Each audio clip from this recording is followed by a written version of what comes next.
Okay, let me paint a picture for you. This is a story about a woman who, on the surface, has it all. I mean, everything you could possibly want. But deep down, something is missing. It's a story about an empty soul, a completely random encounter on the busy streets of Lagos, and one single object. An object that connects two worlds that honestly should have never, ever collided. So imagine this, right? It's a warm evening in Lagos. Aisha Bello, we're talking one of Nigeria's most powerful billionaires, is just sitting in the back of her Range Rover, completely lost in her own world.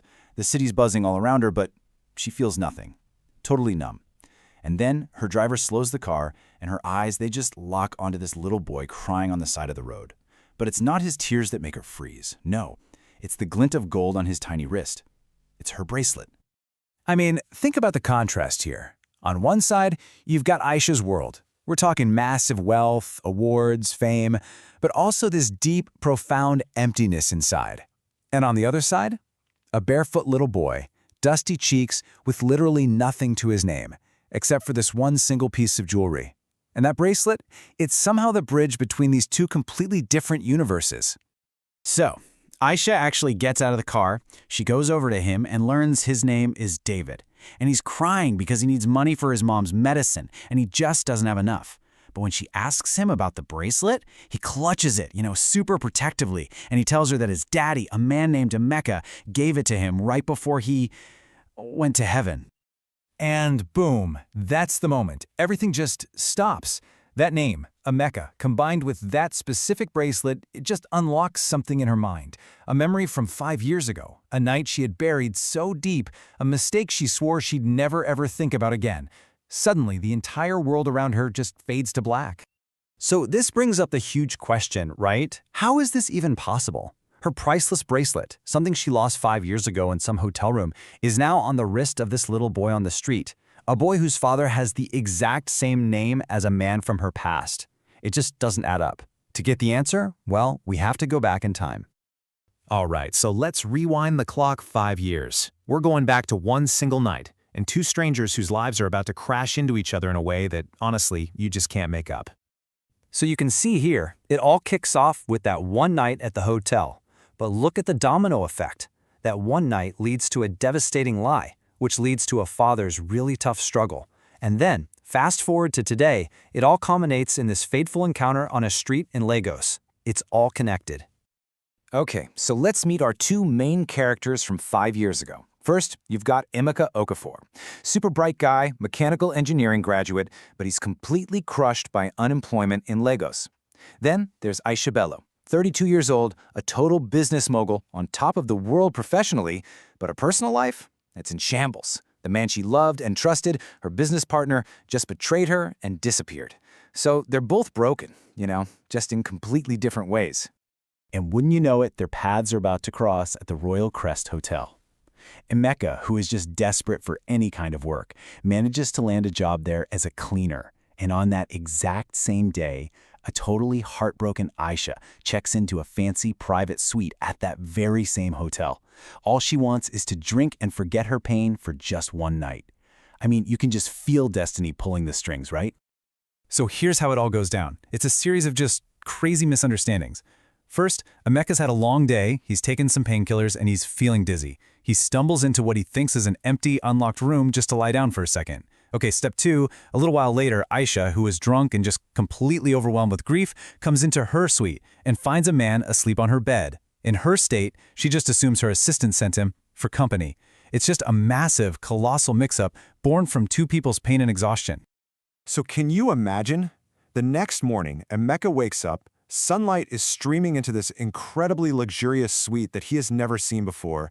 He's totally alone, the woman is gone, he's completely confused, his memory of the night before is just hazy like a dream. He has no clue who she was or what actually happened. And then he sees it. On the table, there's an envelope stuffed with cash, and right beside it, a delicate gold bracelet. He picks it up, turns it over, and sees two tiny initials engraved on the inside, AB. He's so confused, and he feels this weird sense of guilt. So he takes the bracelet and he just leaves. He has no idea, not even the slightest clue, who this mysterious woman was. But that one night, It starts a chain reaction, a real domino effect. So now, let's look at the devastating consequences of that one encounter and the lie that is about to completely change the course of Emeka's life for the next 5 years. Okay, so fast forward a few months. Emeka's longtime friend, Amaka, drops an absolute bombshell on him. She tells him, "Emeka, I'm pregnant, and you're the father." She spins this whole story about that night at the hotel, and she convinces him it's his child. Emeka is completely stunned, but he's an honorable guy, so he accepts responsibility. And just like that, one single lie completely reroutes his entire life. And from there, it's just one thing after another. The stress of it all gets to him, and he ends up losing his job at the hotel. But then, the baby, David, is born, and Emeka finds this whole new purpose in life. It's beautiful, but it's also tragic because Amaka's health just deteriorates after the birth. And with her dying breath, she makes him promise that he'll always, always take care of their son. And you know what? He keeps that promise. For 5 long, hard years, Emeka races David all by himself. He works tirelessly, doing whatever it takes to provide for this little boy. And through it all, there's the gold bracelet. It's the only real link he has to this past he can't quite piece together. A story he can't really explain to David, the boy who now wears it on his wrist every single day. Which brings us right back to where we started, back in the present day. Aisha just cannot shake the image of that little boy and her bracelet. It's haunting her. She knows she has to go back. She has to find him. It's time to finally face the past. So she gets back in her car and just drives. She's running on pure intuition. She doesn't have an address, she doesn't know where she's going, but this unshakable feeling is pulling her, leading her toward this one poor compound. She hears a child's voice, faintly, and she follows it, right up to a small, worn-out door. And she knocks. The door creaks open, and it's Emeka. They just stare at each other. And in that 1 second, 5 years completely disappear. The recognition is instant, and it's electrifying.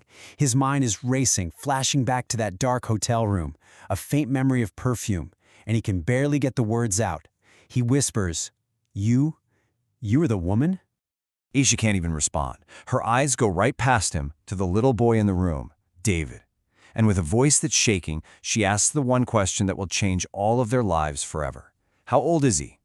Emeka looks at David and he replies quietly, he's 5.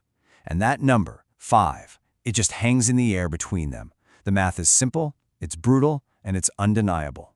The impossible, terrifying thought that's been in her head, it's true. And that's when the full truth finally tumbles out. With tears streaming down her face, Aisha looks from the boy to Emeka, and she says the words that rewrite their entire history. He's my son, Emeka. Think about that. The night she lost her bracelet, she had no idea she had also lost a child. Wow. I mean, with a truth that huge out in the open, nothing can ever be the same. All the broken pieces of the past are scattered on the floor. And the big question now is, can they possibly put them back together? Can they build some kind of new future from all this?